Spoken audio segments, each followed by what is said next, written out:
sore anak-anak semuanya. Ayo kita atur duduk kita ya. Yang sekolah minggu sebelah sini ya. Yang anak-anak sekolah minggu duduknya di sebelah sini. Di sebelah kirinya remaja. Yang sebelah sini remaja. Remaja yang duduknya iya. Elora masuk ke remaja atau ke sekolah minggu? Sekolah minggu. Silakan Elora.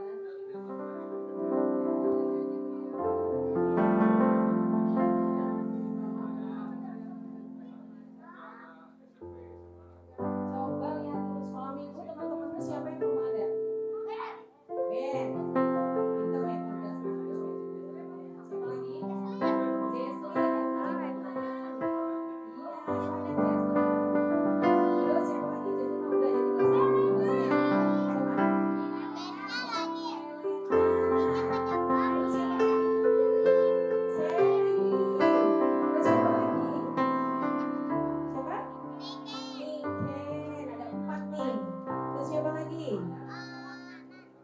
Jesslyn.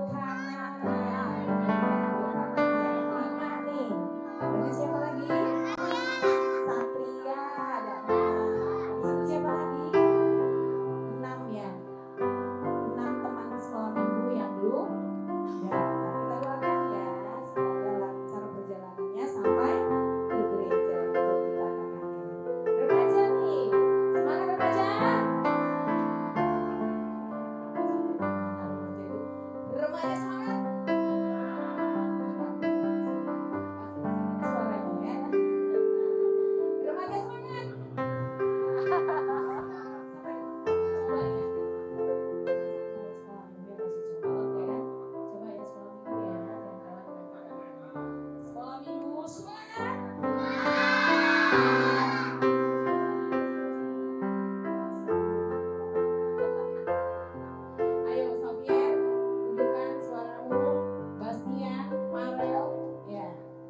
Jesslyn udah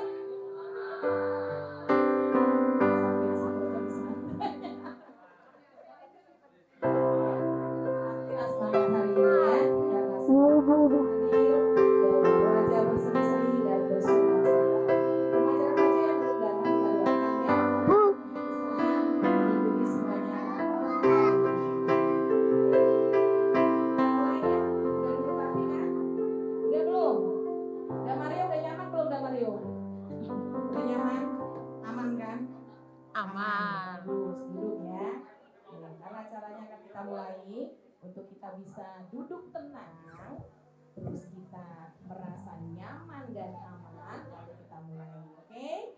Shalom anak-anak. Shalom. Sekolah minggu ya, masih ingat kan? Sekolah minggu GKJ Kemuliaan beriman, bertumbuh, bersaksi,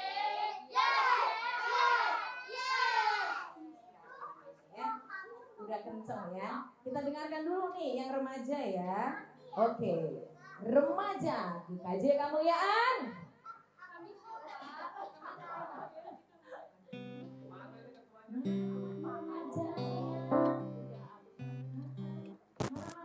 Mana ibu ketuanya mana nih? Ayo, 1, 2, 3. Remaja GKJ Kemuliaan. Kami siapa? Remaja GKJ Kemuliaan. Laskar Kristus, Soldier of God. Puji Tuhan. Kalau keduanya ingat nanti yang lainnya Oke, anak-anak tahu kan anak-anak kalau hari ini kita merayakan apa? Merayakan KKR. Kita mengadakan KKR ya, KKR itu kebangkitan rohani, yaitu kita apa? Merayakan Paskah sebenarnya. Sangat terima kasih ya karena jawabannya ada. Ya, kita merayakan Paskah. Ini tanya di sekolah minggu, apa artinya Paskah?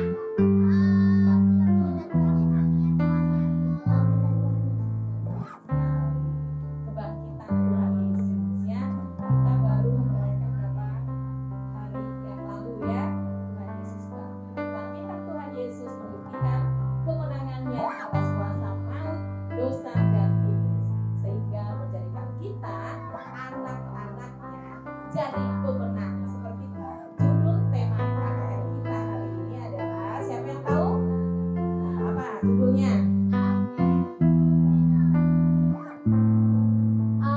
am a winner. Sama-sama.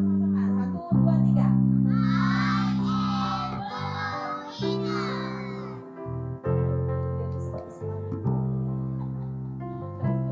Remaja ya. Apa? Untuk judul kita KKN hari ini remaja.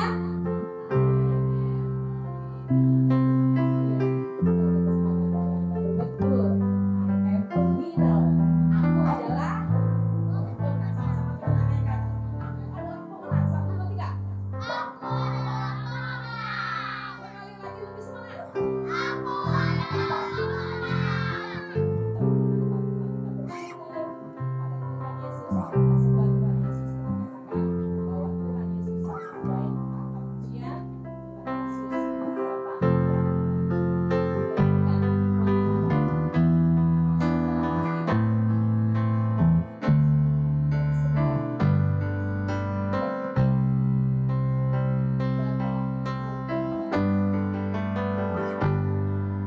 Bapa engkau baik, Bapa engkau baik, selalu baik kepadaku, Bapa ku cintakan.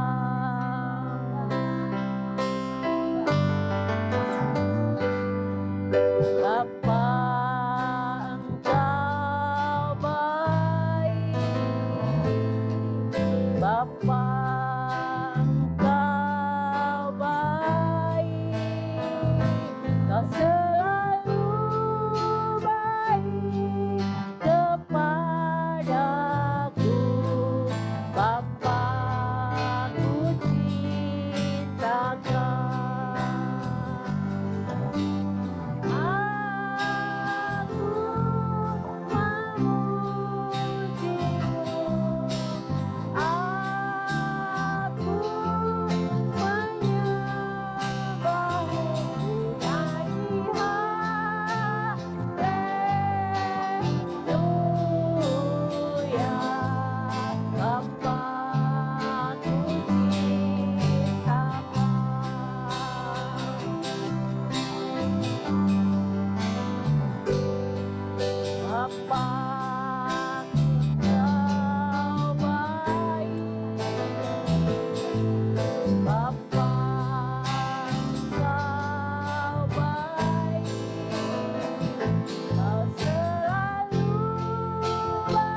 Bapa ku cintakan.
Dan satu nama, nama yang sangat indah, nama yang berkuasa di bumi dan di surga.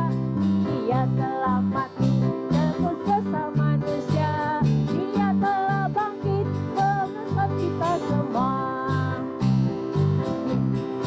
Dia yang berkuasa, dia yang mulia, dia yang ajaib selamanya.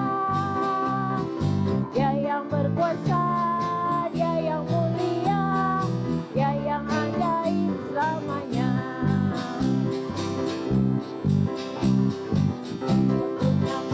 Nama yang sangat indah, nama yang berkuasa di bumi dan di surga.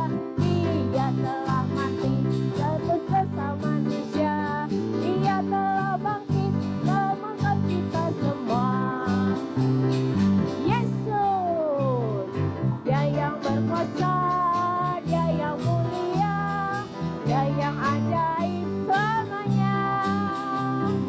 Dia yang berkuasa, dia yang mulia, dia yang ajaib selamanya.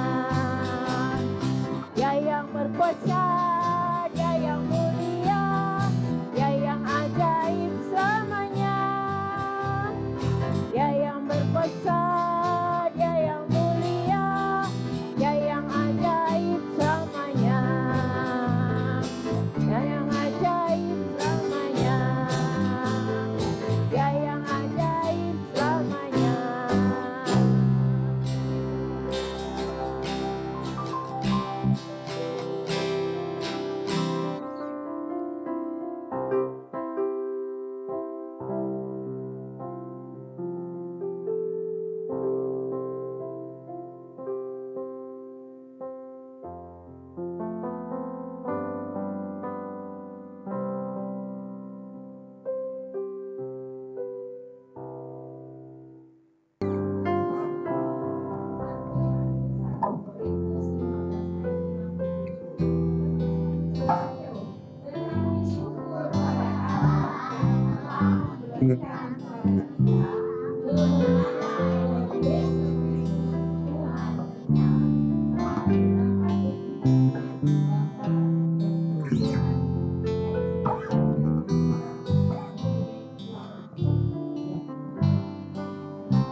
Allahku Allah yang kuat, Allahku Allah yang hebat, Allahku Allah yang tak tertandingi.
saja yang kalian dengarkan. Pegang hatimu. Sebab Tuhan Allah kita, Tuhan Yesus, Dialah yang menyertai kamu dengan roh-Nya yang kudus saat ini. Kamu pasti mengerti akan firman Tuhan yang nanti akan disampaikan. Dan saat kamu mau dengarkan, ada satu musuh yang gak pernah diam. Musuh itu adalah iblis yang suka mengacaukan hatimu, pikiranmu, jiwamu. Saat kamu mau dengarkan firman Tuhan, Tuhan Yesus katakan, ambil seluruh perlengkapan senjata Allah supaya kamu dapat bertahan melawan tipu muslihat iblis. Pada saat ini, dengan tetap kamu berdoa dan berdoa untuk siapkan hatimu, dengarkan firman Tuhan sungguh-sungguh, dan minta pengurapan Tuhan Yesus dengan roh-Nya yang kudus. Bagi Dia,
Bapa yang baik, Bapa yang mengasihi kami.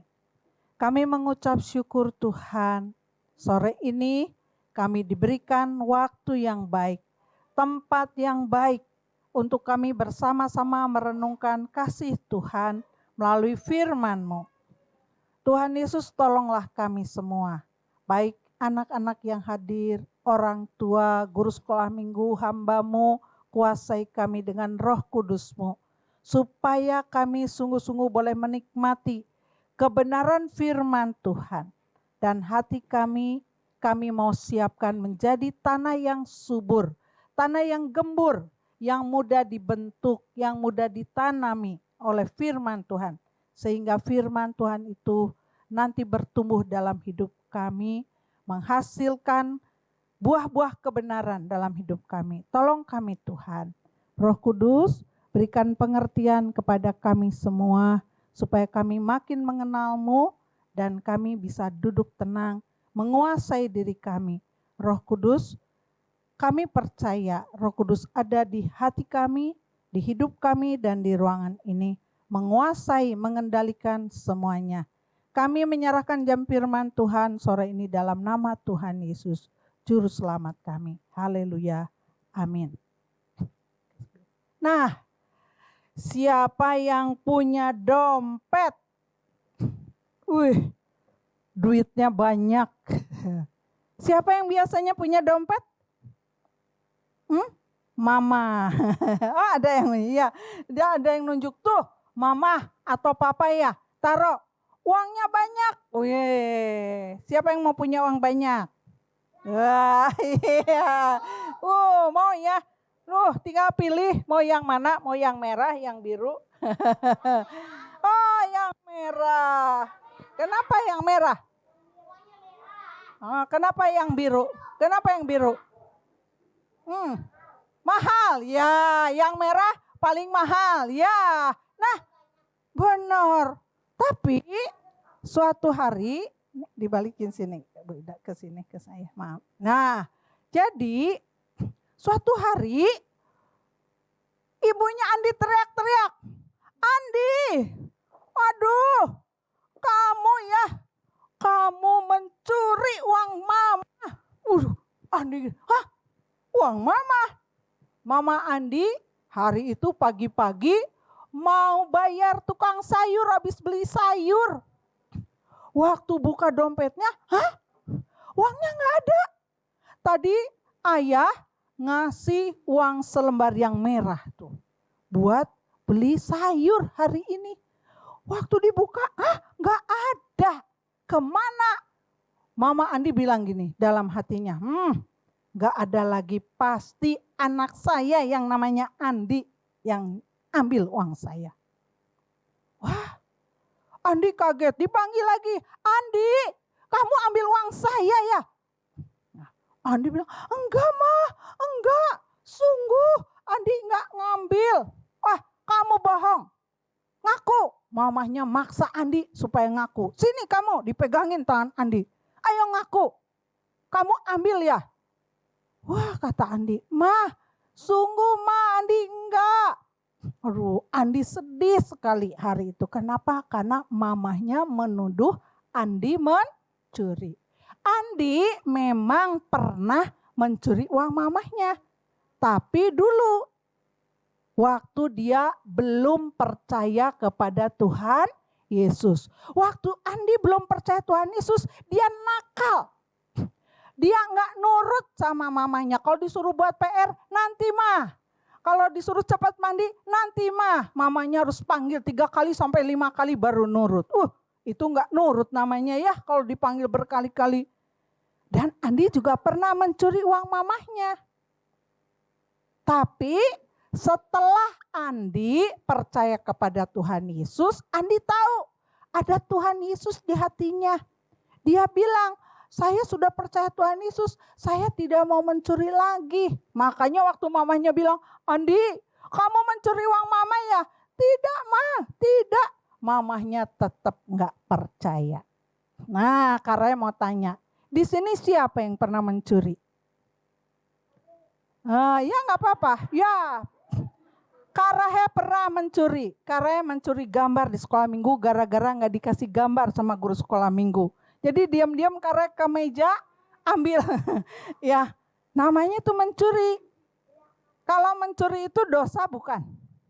Dosa. Mencuri itu bukan hanya mengambil uang. Nih anak-anak rumahnya dengerin.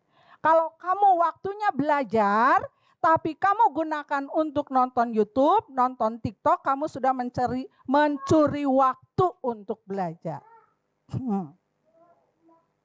Ada yang seperti itu? Ada ya, senyum-senyum. Enggak apa-apa, ngakunya dalam hati aja kalau malu. Ngaku. Kalau anak-anak di sini ada yang pernah gini, kata mamahnya, "Ayo cepat buat PR. Ayo cepat mandi." Tapi jawabannya gini, nanti mah. Ada yang pernah gitu? Pernah angkat tangan yang pernah kayak gitu. Karya pernah gitu. Jadi kita semua orang berdosa. Nah, kakak-kakak sekolah minggu pernah berbuat dosa? Pernah. Nih ada bapak-bapak pernah berbuat dosa?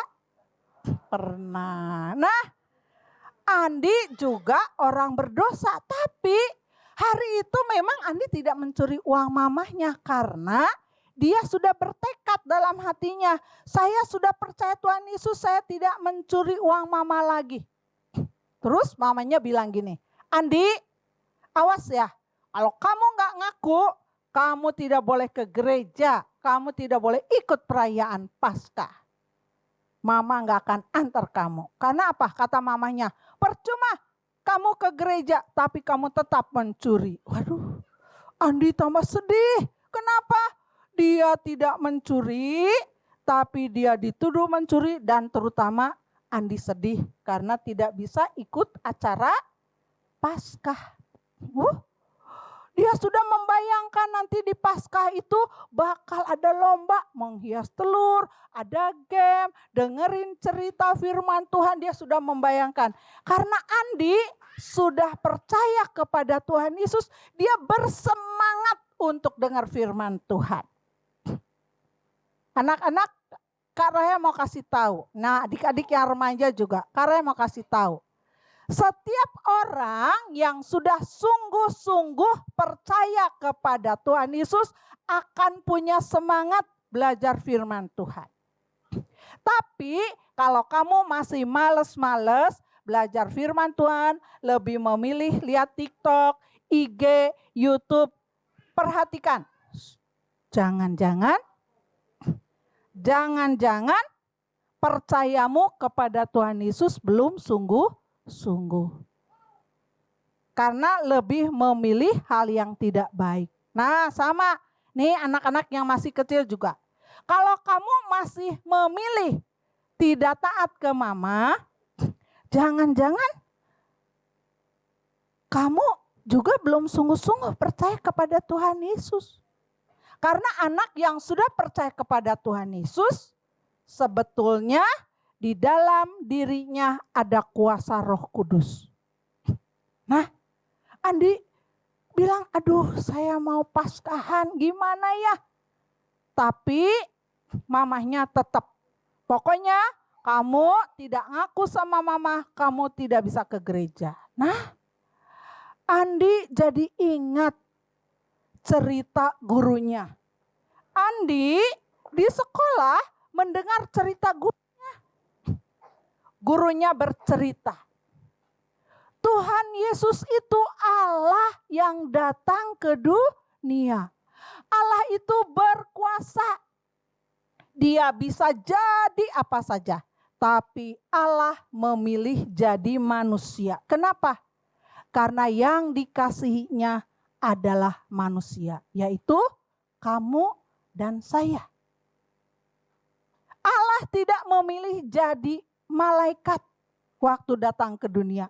Dia memilih jadi manusia. Nah, ketika jadi manusia kita kenal namanya Yesus Kristus.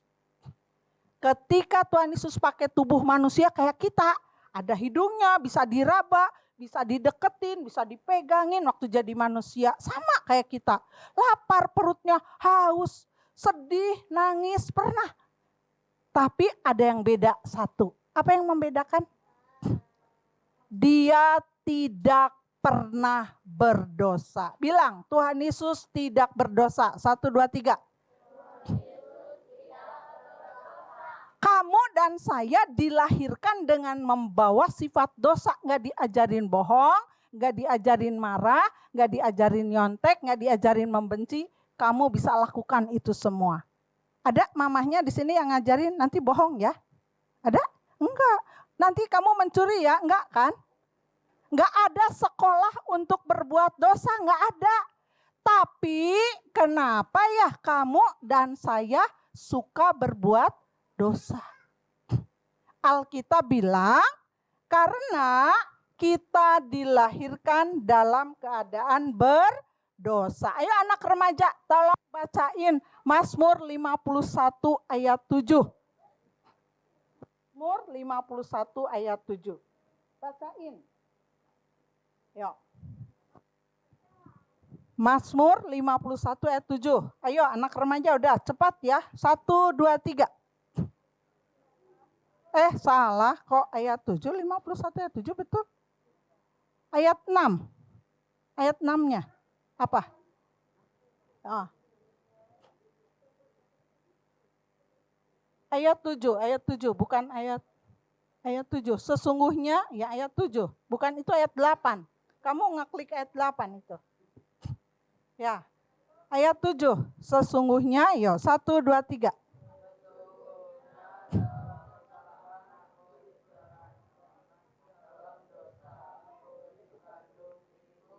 Ya, lihat ya. Kamu anak remaja paham? Sesungguhnya dalam kesalahan aku dikandung ibuku dan dalam apa? Dalam dosa aku dikandung. Jadi sejak dalam kandungan, sejak kamu jadi bayi dalam perut mama, kamu orang berdosa. Sebab itu nggak diajarin berbuat dosa, kamu bisa berbuat dosa. Wah, lihat. Tuhan Yesus tidak pernah berbuat dosa. Nah, ketika di dunia, Tuhan Yesus menyatakan kuasanya. Contohnya ini nih, Tuhan Yesus menyembuhkan seorang yang buta. Namanya siapa? Ada yang ingat siapa seorang buta yang disembuhkan? Iya, Bartimeus. Bartimeus yang buta dari lahir, sama Tuhan Yesus cuma dibilang begini, Bartimeus pergilah. Ya, imanmu telah menyelamatkan engkau. Matanya jadi baru dalam sekejap, nggak dipegang, nggak dikasih obat. Tuhan Yesus Allah yang bisa menciptakan mata yang baru. Wow, ada orang lumpuh juga sudah 38 tahun. Kerjanya cuma tidur dekat sebuah kolam. Namanya kolam Bethesda. Ya. Siloam ya? Iya. Lalu apa yang terjadi? Ketika Tuhan Yesus datang, orang yang lumpuh dari kecil langsung bisa berdiri, kakinya langsung kuat. Tuhan Yesus bisa melakukan itu karena dia berkuasa. Bilang, Tuhan Yesus berkuasa. Iya. Ya, nah tapi kedatangan Tuhan Yesus ke dunia ini bukan untuk melakukan mujizat. Sebetulnya Tuhan Yesus datang ke dunia tujuannya cuma satu. Kamu tahu apa tujuannya? Iya. Tujuan Tuhan Yesus datang ke dunia cuma satu. Untuk mati di kayu salib. Nah, anak-anak, Tuhan Yesus berdoa di Taman Getsemani. Di Taman Getsemani karena dia waktu itu tubuhnya tubuh manusia, ya, pakai tubuh manusia, dia hatinya perasaannya juga waktu itu seperti kita. Tuhan Yesus berdoa dalam ketakutan yang besar. Takut sekali, kenapa? Karena dia tahu hukuman salib mengerikan. Tapi yang lebih mengerikan adalah hukuman dosa. Upah dosa ialah maut. Maut itu lebih mengerikan dari salib. Kenapa? Karena maut itu penderitaan kekal selama-lamanya dalam neraka. Tidak berhenti penderitaannya. Wah. Menurut kamu nih anak-anak remaja, apakah itu membahayakan hidupmu? Sangat. Satu kali kamu bohong, satu kali kamu melihat gambar porno, sudah cukup membuat kamu masuk ke dalam maut. Tidak usah banyak-banyak. Kenapa? Satu dosa membuat kita terpisah dari Allah untuk selama-lamanya. Sebab itu ketika Tuhan Yesus di Taman Getsemani, dia berlutut, dia berdoa. Kitab Lukas mengatakan Tuhan Yesus bukan hanya berlutut, dia sampai tengkurap. Sampai membaringkan dirinya, keringatnya bukan lagi keringat kayak Rahel, darah yang menetes. Saking apa? Saking dia takut luar biasa. Takut karena upah dosa maut. Salib menakutkan, mengerikan, tapi maut lebih mengerikan. Tapi apakah Tuhan Yesus lari dari hukuman salib? Tidak. Waktu Tuhan Yesus ditangkap oleh prajurit, Tuhan Yesus tidak melarikan diri. Dia membiarkan dirinya diapakan? Ditangkap. Waktu ditangkap, Tuhan Yesus diadili. Diadili itu ditanyain salahnya. Di kantor agama, mahkamah agama, di tempat imam-imam ahli Taurat berkumpul, Tuhan Yesus dicari kesalahannya. Ada? Tidak ada. Tapi mereka bersaksi dusta, menuduh Tuhan Yesus sudah menghina Allah. Dibawa ke Pilatus. Pilatus tanya, Yesus, kenapa engkau itu orang-orang banyak tuh mau menghukum engkau mati. Apa kesalahanmu, apa yang sudah engkau lakukan? Tuhan Yesus tidak menjawab, diam. Mukanya sudah biru-biru, sudah berdarah karena sudah dipukul, sudah diludahin. Tuhan Yesus tidak melawan, mengapa? Karena kasihnya yang begitu besar buat kamu, buat Kak Rahel, buat mama, buat papa, buat guru sekolah minggu yang berdosa. Dia diam. Ada salahnya? Enggak ketemu salahnya. Terus Tuhan Yesus diserahkan kepada prajurit. Tidak diketemukan salahnya, tapi Tuhan Yesus diserahkan ke prajurit. Karena apa? Karena orang banyak berteriak, salibkan dia, salibkan dia. Wah, Tuhan Yesus waktu itu tidak melawan. Padahal dia Allah yang bisa membebaskan diri dari salib. Waktu ditangkap Tuhan Yesus bilang gini, kalau aku mau membebaskan diri dari salib, aku bisa memanggil 12 pasukan malaikat. 12 pasukan itu 12 batalion. Satu pasukan tentara Romawi jumlahnya 6.000. Kalau 12 berarti berapa? Berapa ribu? 12.000. Satu pasukannya 6.000. Kalau 12 berapa anak remaja? 72.000. Kata Tuhan Yesus, kalau aku mau bebas dari salib, aku bisa panggil 72.000 pasukan untuk membebaskan. Tapi kata Tuhan Yesus, tapi aku tidak akan melakukannya. Kenapa? Karena kalau aku melakukan membebaskan diri dari salib, apa yang tertulis dalam Alkitab di Perjanjian Lama tidak digenapi. Kalau Allah tidak menepati janjinya, bukan Allah. Ya kan? Kalau kita tidak menepati janji, berbohong kan? Allah tidak bisa mengingkari janjinya. Allah harus menepati janjinya untuk menjadi juru selamat. Jadi Tuhan Yesus membiarkan dirinya ditangkap supaya apa yang tertulis dalam Alkitab ini tergenapi. Nah, anak-anak, supaya kelihatan gambarnya ya. Nah, anak-anak, Tuhan Yesus kemudian dipukul pakai cambuk duri. Kamu tahu cambuk kuda? Cepret, sakit nggak? Kalau kamu dicepret, cepret sakit ya. Ini cambuknya bukan cambuk kuda. Cambuk yang ada di pegangannya satu tapi talinya bisa 5. Dan di tali-tali itu ada duri-duri dari besi, timah atau tulang binatang. Dan ketika dicambukkan ke tubuh Tuhan Yesus, ya paling banyak 40 kali kata Alkitab. Paling banyak, gak boleh lebih dari 40 kali. Ketika dicambukkan, seluruh tubuh Tuhan Yesus robek. Punggungnya robek. Kakinya kalau kena cambuk robek. Wah, yang keluar apa? Darah. Darah Yesus itu Alkitab bilang darah yang kudus. Darah Yesus itu darah yang bisa menyucikan kamu dari segala dosa. Dan Tuhan Yesus merelakan dirinya dibawa ke bukit apa? Ke bukit Golgota. Apa yang dilakukan di bukit Golgota?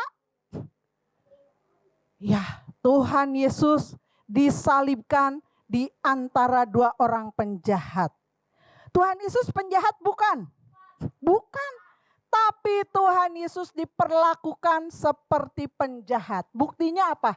Dia disalibkan di antara 2 penjahat. Yang kiri kanan Tuhan Yesus ini penjahat. Mereka layak dihukum, disalibkan, dihukum mati. Layak, pantas karena mereka penjahat.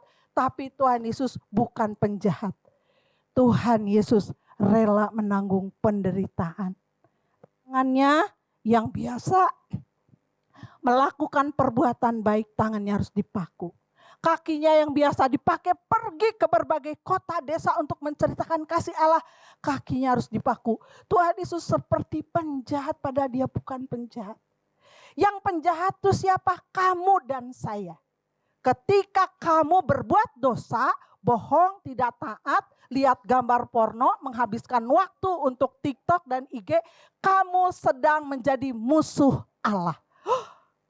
Iya, kadang-kadang kamu nih anak remaja nggak sadar ya, bahwa kita sedang berbuat dosa itu, kita tuh sedang jadi musuh Allah. Kamu juga anak-anak kecil, kalau kamu nggak taat mama, nggak males bikin PR, kamu sedang jadi musuh Allah. Kita penjahatnya yang harusnya dihukum mati, maut upahnya. Tapi Tuhan Yesus rela dihukum, disalibkan seperti penjahat. Ibu-ibu cuman bisa nangis.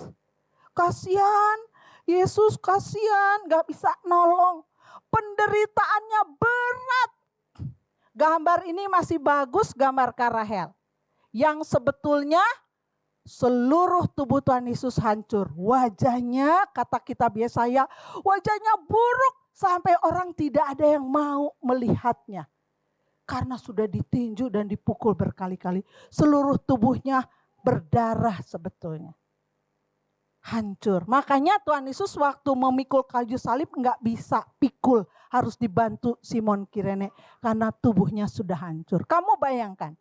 Tuhan Yesus yang tidak berdosa rela menderita seperti itu karena dosa kamu dan dosa saya. Dia yang benar untuk kamu yang tidak benar. Sekarang kamu bayangkan. Kalau kamu mau tidak menderita bagi orang yang membenci kamu. Kamu mau menderita dihukum gara-gara temanmu yang bersalah. Tapi kamu dihukum sama gurumu, mau? Tidak. Tidak ada. Di dunia ini tidak ada orang yang mau menggantikan hukuman orang lain kalau dia tidak melakukan kesalahan. Ya, mungkin ada orang tua yang mau menggantikan hukuman anaknya yang nakal. Mungkin ada.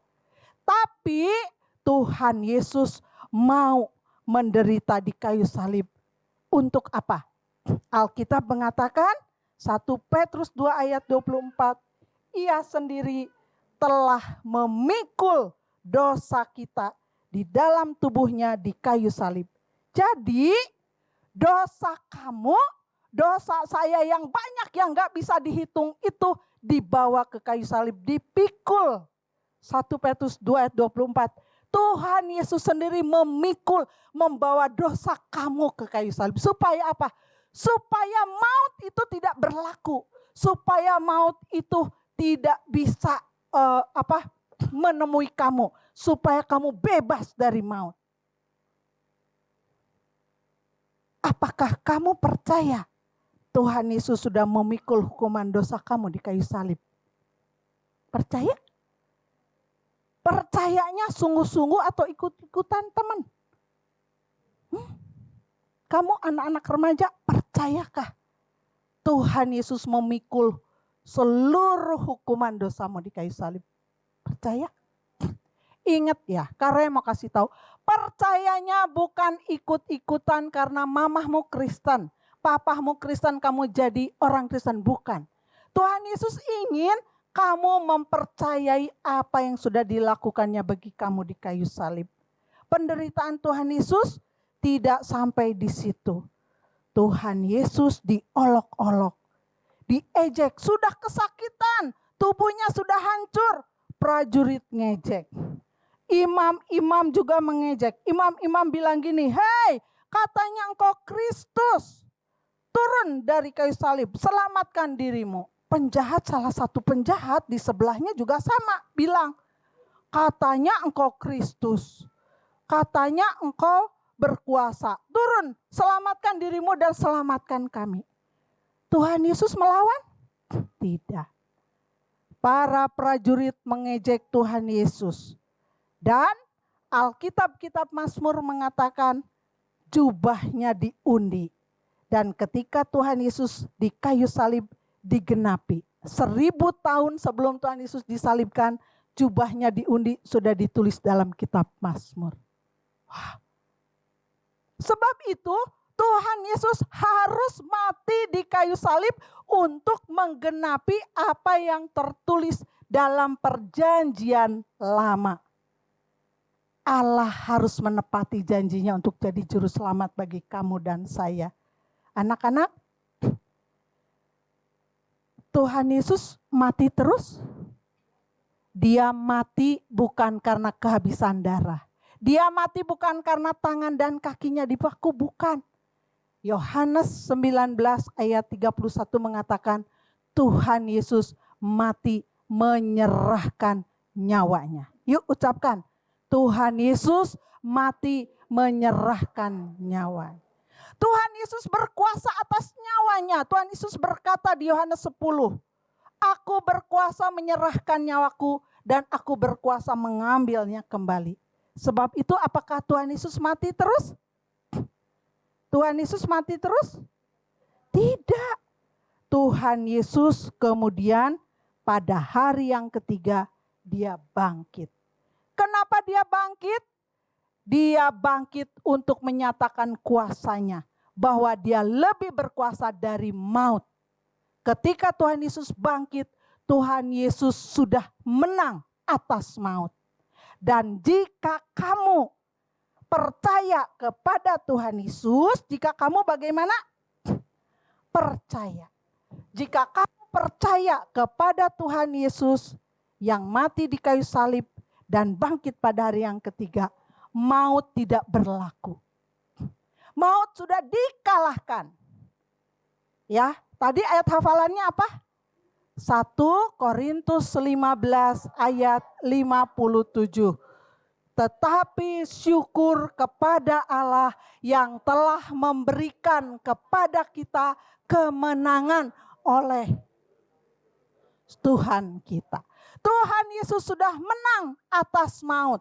Sehingga kalau kamu percaya bahwa Tuhan Yesus sudah mati, memikul hukuman dosa kamu, bangkit pada hari yang ketiga, maka maut itu tidak akan berlaku. Artinya apa? Kamu yang tadinya berdosa, kalau percaya kepada Tuhan Yesus, hati kamu disucikan. Disucikan oleh apa? Darah Tuhan Yesus. Ikutin Kak Rahel. 1 Yohanes 1 ayat 7b.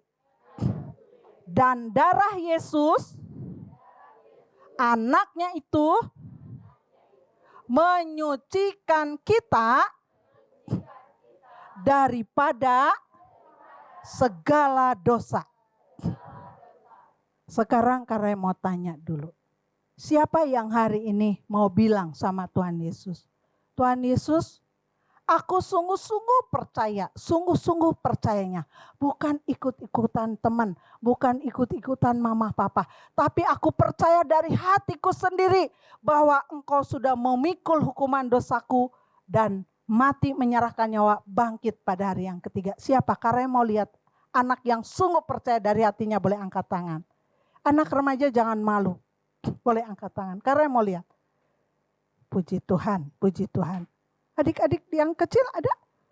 Puji Tuhan. Nah, ketika kamu percaya kepada Tuhan Yesus, hatimu yang kotor menjadi bersih oleh darah Tuhan Yesus. Nah, anak-anak, apakah ketika kamu percaya Tuhan Yesus, kamu dan saya itu hanya cukup sampai dibersihkan dosanya? Tidak. Apa yang terjadi? Kalau kamu sungguh percaya janji Tuhan, satu hari nanti kamu akan tinggal bersama dengan Tuhan Yesus di mana? Di surga. Yohanes 3 ayat 16 berkata, karena begitu besar kasih Allah akan dunia ini, sehingga ia telah mengaruniakan anaknya yang tunggal. Supaya setiap orang, setiap kamu di sini yang percaya kepada Tuhan Yesus tidak binasa, melainkan beroleh hidup yang kekal. Anak-anak, karena mau kasih tahu, kita percaya Tuhan Yesus itu bukan hanya bisa masuk ke surga nanti. Tetapi, nah ini, ketika di dunia Tuhan Yesus mau tinggal di dalam hati kamu, kuasanya ada di dalam kamu. Dan ini yang perlu kamu percayai. Tuhan Yesus ada di hati kamu bukan duduk-duduk enak-enak. Dia raja, dia memerintah atas hidup kita. Tapi Tuhan Yesus tidak duduk diam, dia bekerja. Bekerjanya untuk apa? Bekerja menolong kamu untuk menang atas dosa. Percayakah kamu kuasa kebangkitan itu memberimu kemenangan atas dosa? Percaya?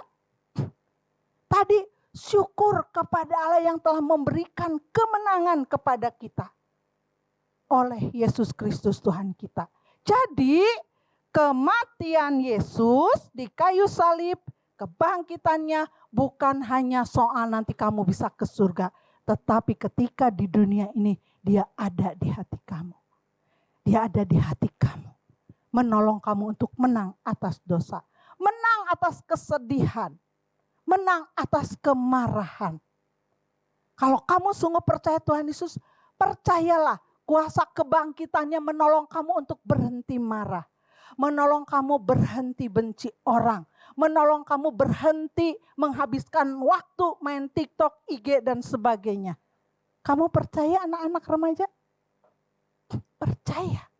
Karena bukankah Rahel yang bilang, Alkitab yang mengatakan bahwa Roh Kudus yang ada di dalam diri kamu memberikan kamu kemenangan atas dosa. Kematian Yesus dan kebangkitannya adalah kemenangan atas dosa. Kalau Tuhan Yesus sudah menang atas dosa dan kuasa kemenangan itu diberikan kepada kamu, artinya kamu punya kuasa untuk mengalahkan dosa. Jadi bagaimana? Kalau begitu kenapa Andi tadi Kenapa Andi dituduh mencuri? Karena dia pernah mencuri. Tapi bersyukur Andi menang. Setelah percaya Tuhan Yesus dia menang. Dia tidak melakukan lagi pencurian. Karena dia sadar di dalam dirinya ada Tuhan Yesus.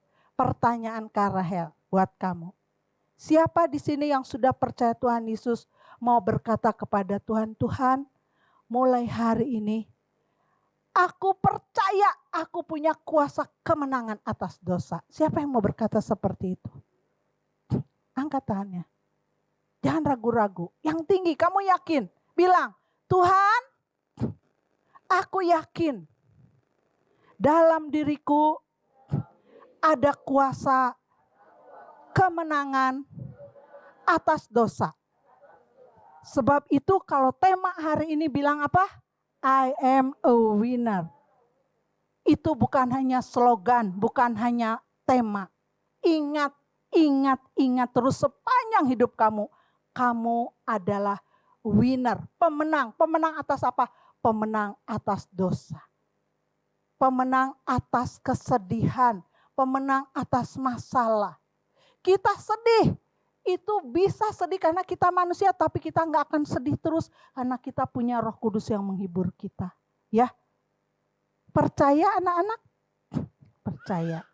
Puji Tuhan. Hari ini firman Tuhan memberitahukan kita semua bahwa kita sudah ditebus dari dosa. Tuhan Yesus sudah menang atas dosa, bangkit untuk memberikan kuasa kemenangan itu kepada kamu. Puji Tuhan. Tundukkan kepala. Yuk. Tolong satu orang dari guru menyanyikan lagu Yesusku penyelamatku. Anak-anak tundukkan kepala. Tundukkan kepala, HP-nya disimpan. Terus tundukkan, gak ada yang main-main. Saya undang semua guru sekolah minggu, Bapak Pendeta atau majelis untuk mendoakan anak-anak. Yuk. Semua anak-anak akan didoakan. Tundukkan kepala. Haleluya Yesus.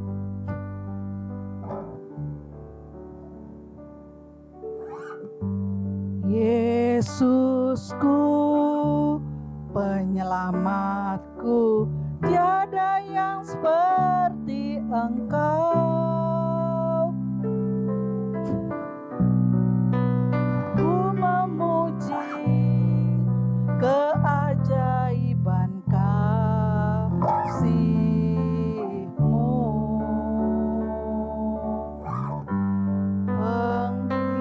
Penghibur, pelindung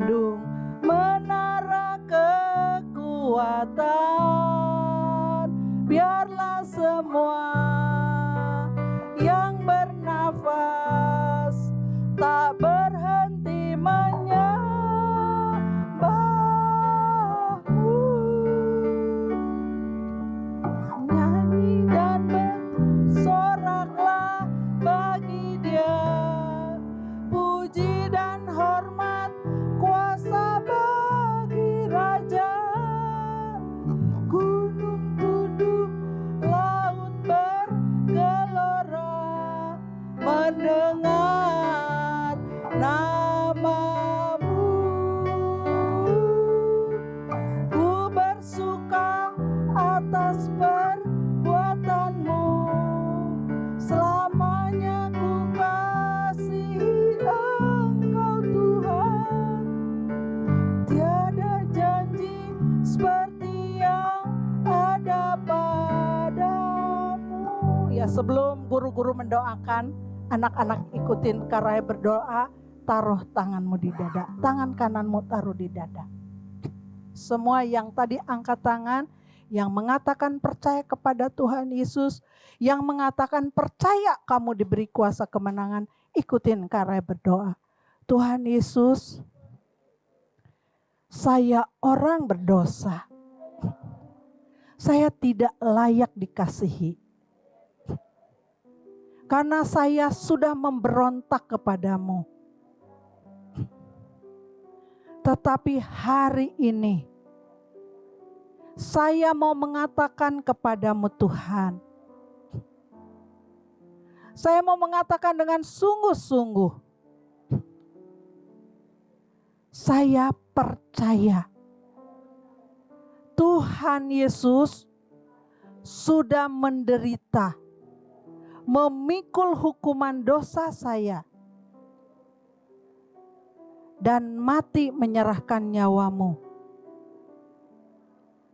Saya percaya Tuhan, Engkau bangkit, mengalahkan maut, sehingga saya dibebaskan dari hukuman dosa. Hari ini saya bersyukur karena Engkau memberikan kuasa kemenangan dalam hidup saya. Sehingga mulai hari ini saya punya keberanian dan punya kuasa untuk mengalahkan dosa. Hidup dalam kemenangan. Terima kasih Tuhan. Haleluya. Ya, nanti lagu ini akan terus dinyanyikan dengan pelan. Guru-guru akan mendoakan kamu satu demi satu. Silakan. Ya, Bapak Pendeta, pengerja, berdiri di antara anak-anak, doakan satu-satu. Ya, semua tundukkan kepala. Ya, ke depan sini. Silakan Bu. Semua. Ya, anak-anak, tundukkan kepalamu.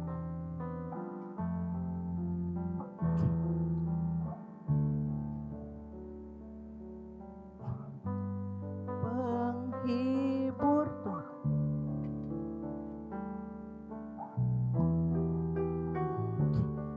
Terima kasih Tuhan. Syukur kepadamu Tuhan.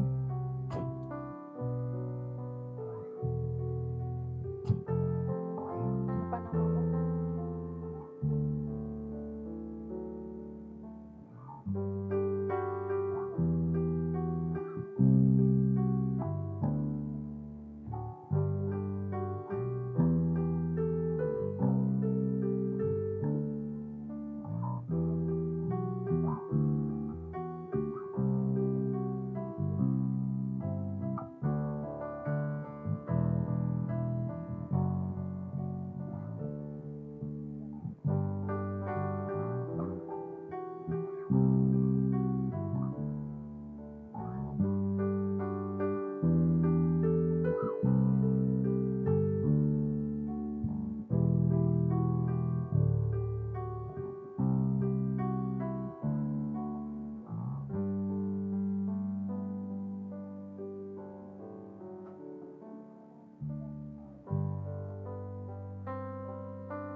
Yuk, yang sudah didoakan berdiri.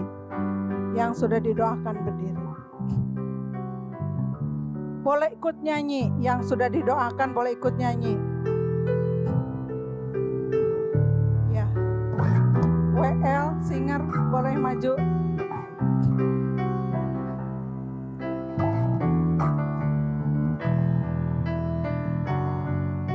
Yuk, ikut nyanyi semuanya. Nyatakan kepada Tuhan ucapan syukurmu. Biarlah pujian ini menjadi ungkapan syukurmu kepada Tuhan. Tiada janji seperti yang ada padamu.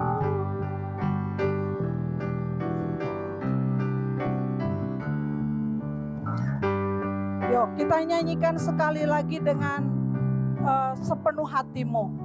Katakan kepada Tuhan, Tuhan, Engkau adalah penebusku, Engkau penyelamatku. Aku bersyukur untuk perbuatan-Mu yang ajaib atas hidupku. Yuk, nyanyikan. Menyembah Boleh buka mata. yang seperti Engkau setiap hari. Ku memuji keajaiban kasih-Mu.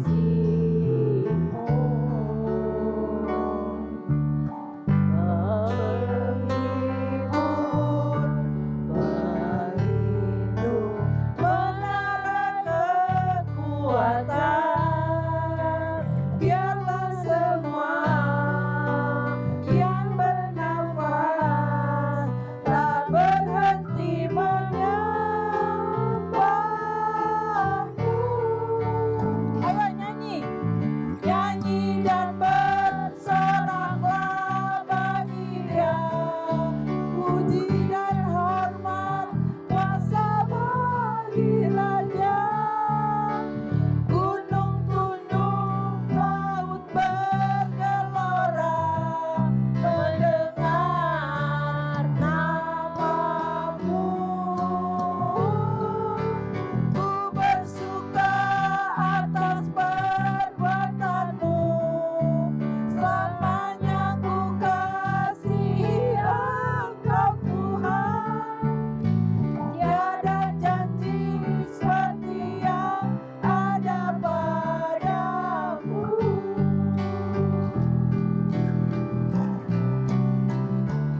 menang di dalam peperangan. Ku menang atas segala setan.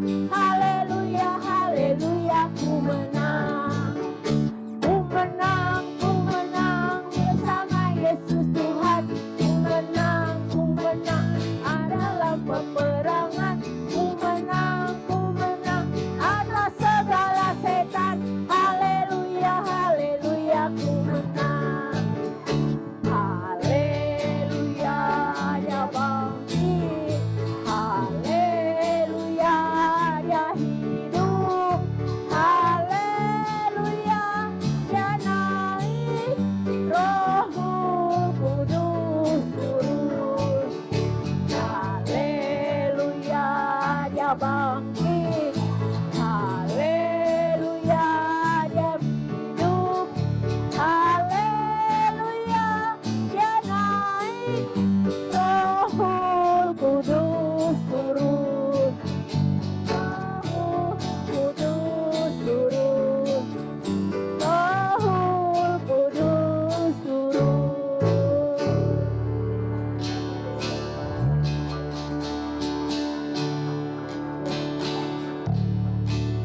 Amin. Amin. Aminnya lebih mantap. Amin. Amin. Karena amin sudah kita mantap memberikan persembahan bagi Tuhan. Dan siapa yang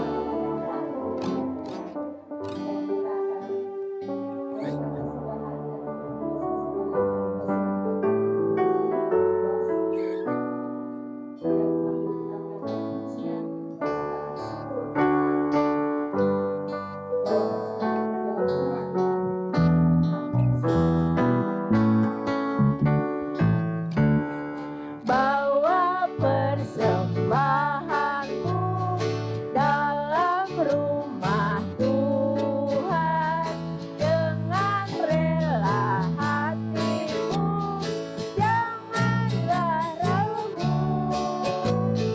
Bawa persembahanmu, bawa dengan suka, bawa persembahanmu, tanda sukacitamu, bawa persembahanmu, ucaplah syukur. Bawa persembahanmu dalam rumah Tuhan dengan rela hatimu, janganlah jemu. Bawa persembahanmu, bawa dengan suka, bawa persembahanmu, tanda sukacitamu, bawa persembahanmu, ucaplah syukur.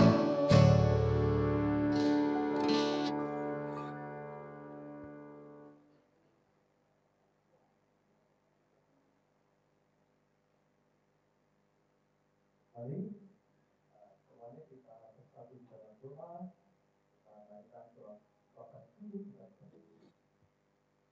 Tuhan Yesus, kami mengucap syukur pada saat ini di dalam ibadah KKR anak dikasih kemuliaan, kami boleh bersama-sama merasakan lawatan Tuhan yang menyapa kami semua anak-anak di tempat ini. Tuhan memberkati dan kami meyakini kuasa kebangkitan Kristus makin nyata di dalam hidup anak-anak.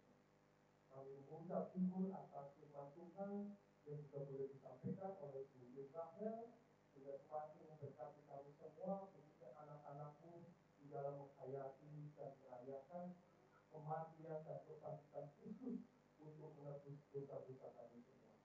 Ya Tuhan, ibadah kami sebentar lagi akan berakhir, tetapi ibadah yang sejati akan kami nyatakan di dalam kehidupan kami, kiranya kami semua, khususnya anak-anakmu, boleh menjadi saksi Tuhan, boleh dimampukan oleh Roh Kudus menjadi saksi akan kebangkitan Kristus, kuasanya, sehingga mereka menjadi anak-anak pemenang yang boleh ditunjukkan melalui hidupnya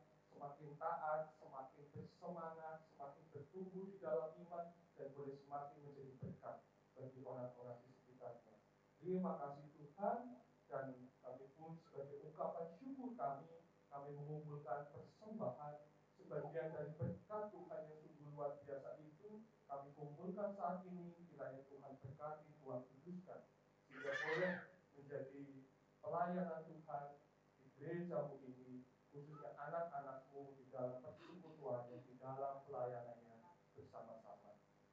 Terima kasih Tuhan, dan inilah seluruh doa dan permohonan kami, terkhusus kami kiranya memohon Tuhan berkati Ibu Tin Rachel dimanapun Tuhan utus, kiranya di dalam pelayanannya boleh menjadi berkat untuk kesaksian nama Tuhan dimuliakan. Tuhan berkati keluarganya, dan juga Tuhan berkati untuk segala sesuatunya, semuanya untuk kemuliaan nama Tuhan saja.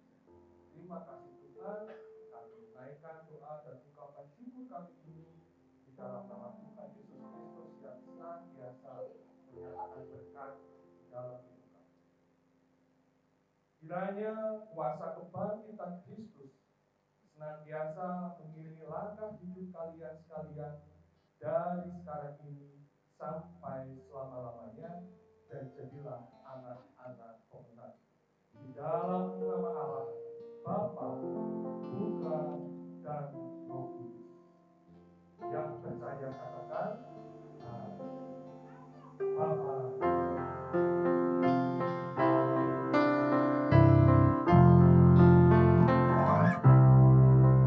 Bapa, terima kasih. Bapa, terima kasih. Bapa di dalam surga, ku berterima kasih. Amin.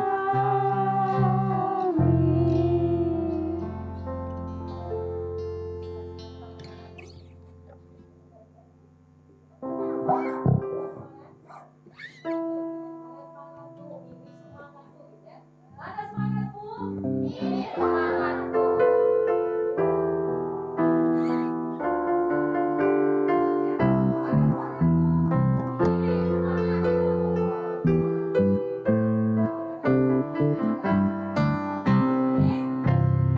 Aku mau jadi pemenang, jadi pemenang, jadi pemenang. Aku mau jadi pemenang, menang dari dosa-dosa.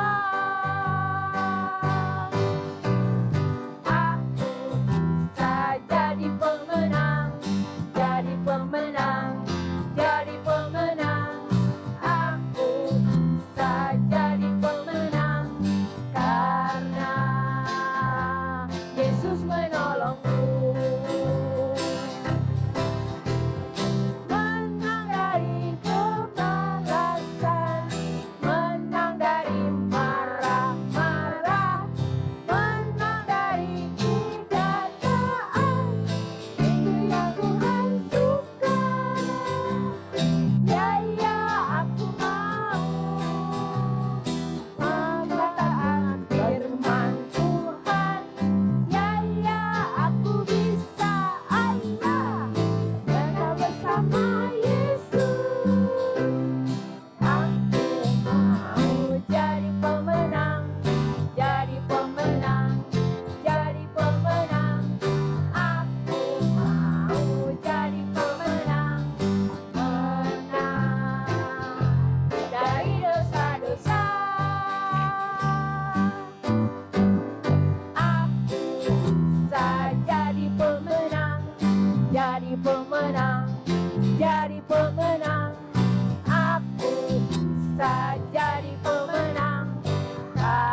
kedua, sekolah minggu, Kak Bunga, memberikan tanda kasih kepada Ibu Rahma.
Pengumuman tambahan, besok kita ada kegiatan apa? Kita akan melakukan kegiatan baksos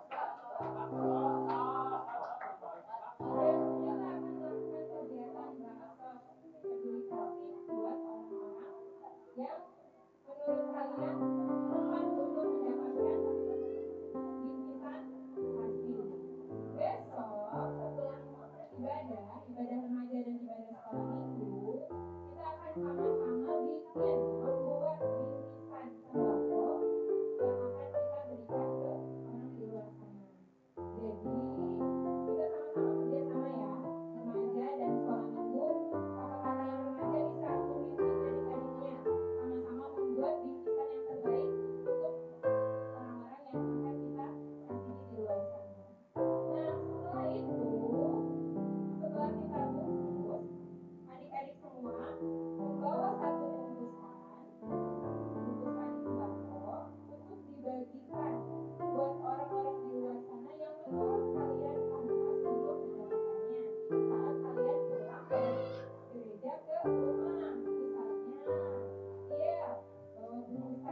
ya, kartunya bagus banget dan udah dicetak dan besok juga anak-anak melakukannya untuk kita di sana ya Pak Bunda ya.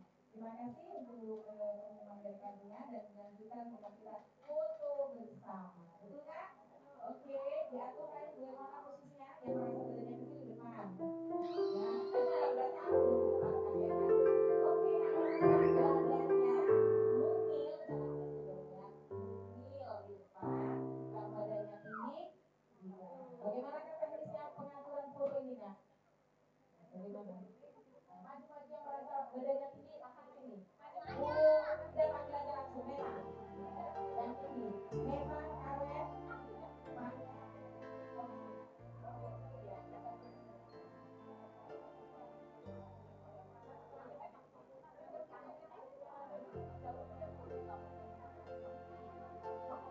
Thank you.